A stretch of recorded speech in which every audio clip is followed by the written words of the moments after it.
In time, she'll grow all those hard layers that you measure worth by. As I did. Don't underestimate yourself, Tula. What matters most is what's underneath those hard layers. Emily. Green rant. Are you going to rant at us? Hi. No, we're not going to rant. I love this show. I mean, I guess with my admiration for this show. But Emily, Olivia, you guys are brilliant. I love seeing you on camera together. This show, the scale of the show is epic, and I love the characters in this show. Emily, how does Mother Raquella's influence shape Valia's leadership within the sisterhood? And does that affect her strategies in facing new threats? Yes. How she's recruited by Raquella in the sense that she's a woman full of doubt and fear and vengeance. Her heart has sort of been utterly shattered by the death of her brother, but she knows she's got a lot of power. And then there's this moment where Raquella sees her and says, I see you, you're really special, and you are chosen. Come and be part of something. Come and help me shape the history of humankind. And that's a very dangerous thing to do to a person, to a young person, because they suddenly get an overblown sense of their own importance, I think. And because Valia is so powerful and she has such a powerful mind, she really does become a kind of, a tool of the sisterhood to shape humanity. And that's how charismatic leaders work. They prey on people who are vulnerable and angry and all of those things. And I've forgotten what the question was.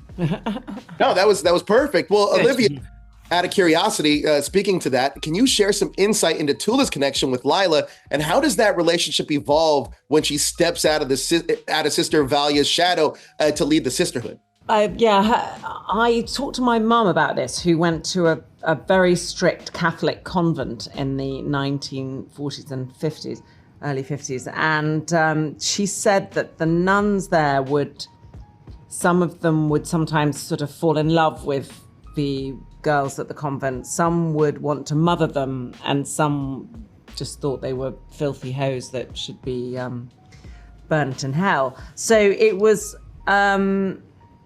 it's somewhere between there, and I think for Valia, Lila is the child she hasn't got. Tula? Yeah, her feelings for Lila are those that for a child that she doesn't have. Absolutely.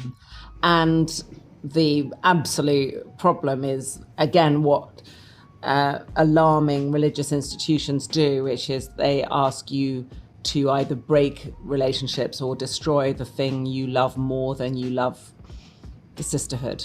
And so Tula's demand that she use Lila is a dreadful thing to ask of her.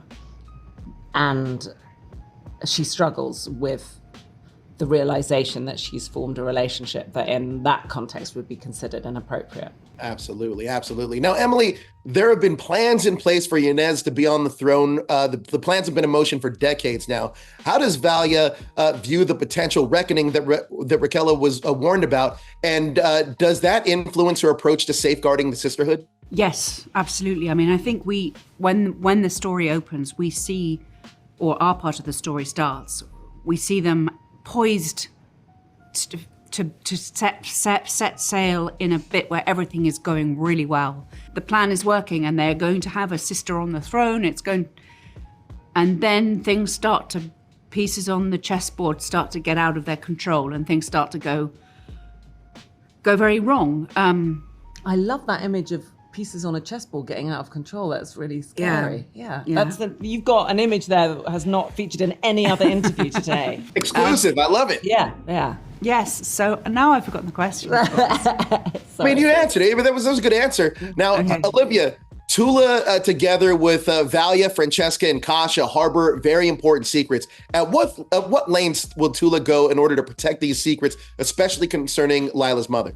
I wouldn't say that's her biggest secret. Oh. I think you have to wait for episode 6. Oh.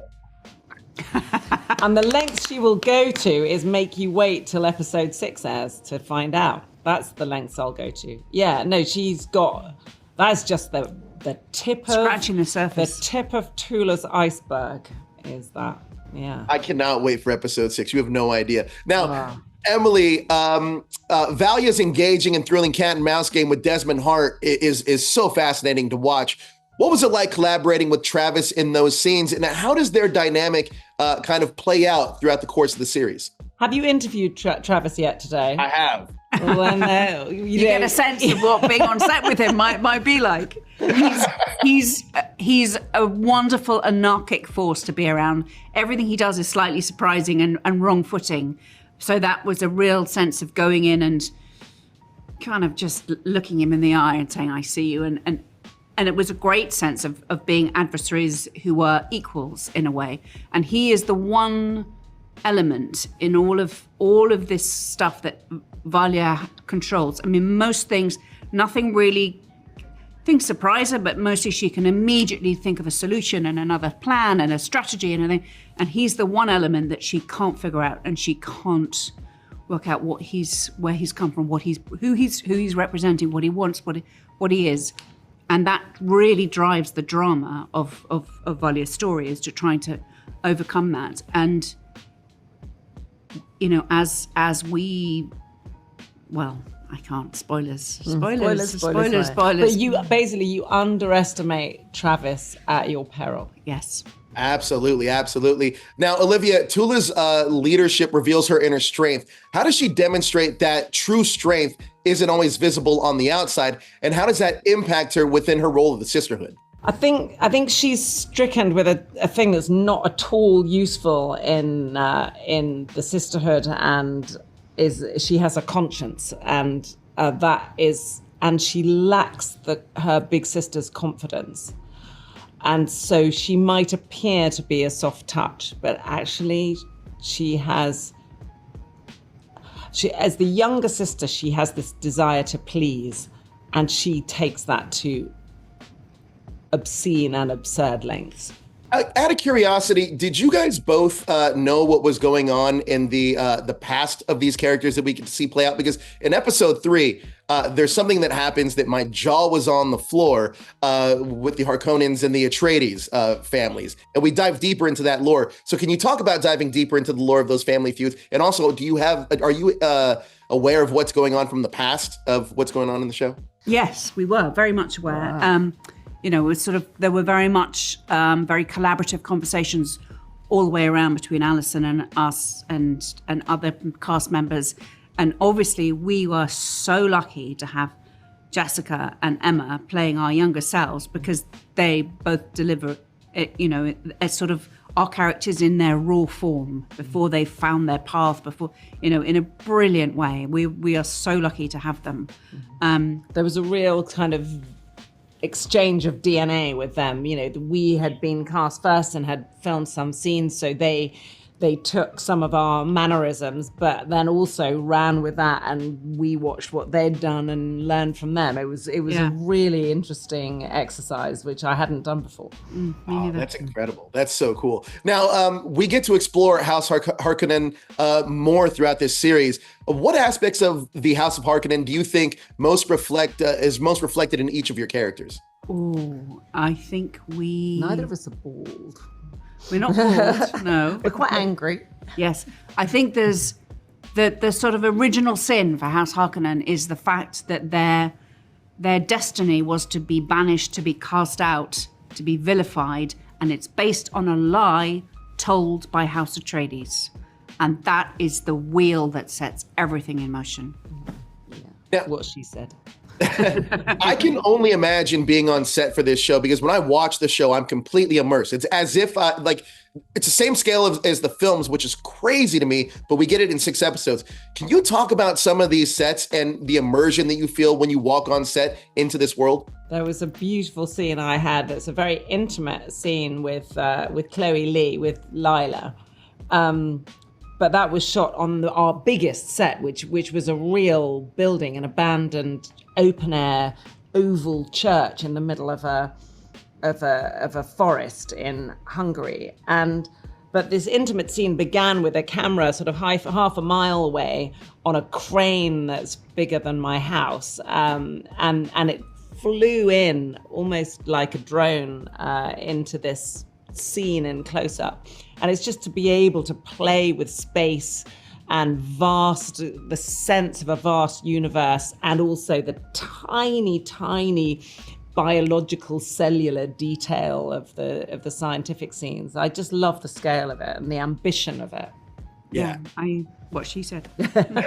Absolutely incredible. Now, the last question I have for you guys is, what did you, look, this show's brilliantly written, but what did you want to bring to the roles of Valya and Tula that went beyond the page? Well, when we've known each other for decades. We first met at the Royal Shakespeare Company way back when.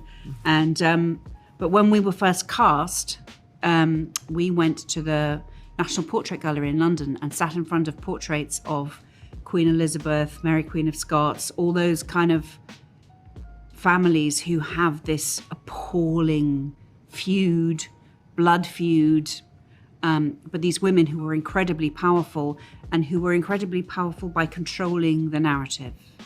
They, that's how they had finger on everybody. They knew what everybody was up to. There were spies everywhere, and they controlled the narrative.